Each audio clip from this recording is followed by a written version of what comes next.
Everyone, good evening সবাইকে। বিকেল বাজে এখন প্রায় 5টা, আর আমরা যাচ্ছি হলো চড়ক পূজা দেখতে। তো আমাদের এখানে তো চড়ক পূজা অনেক সুন্দর হয়। তারপর এখানে চলে এলাম রেস্ট ক্যাম্পের দিকে। আর ও এটিএমে গেছিলো। তারপর এই যে আমরা এখন মাঠটাতে দাঁড়িয়ে আছি।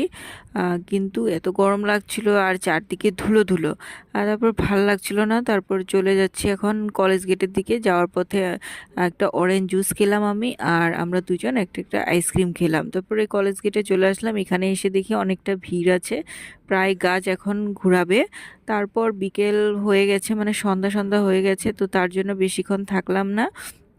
গাছ ঘোরানির আগে আমরা এখন চলে যাব। তো ঠাকুরকে প্রণাম করে আমরা এখান থেকে গরম গরম জিলাপি নিয়ে তারপর এখন বাড়ির দিকে যাচ্ছি। তো চলো, মিনি ব্লগটা এখানেই শেষ করছি। ভালো লাগলে like comment share and subscribe করে দিও, আর পয়লা বৈশাখের শুভেচ্ছা।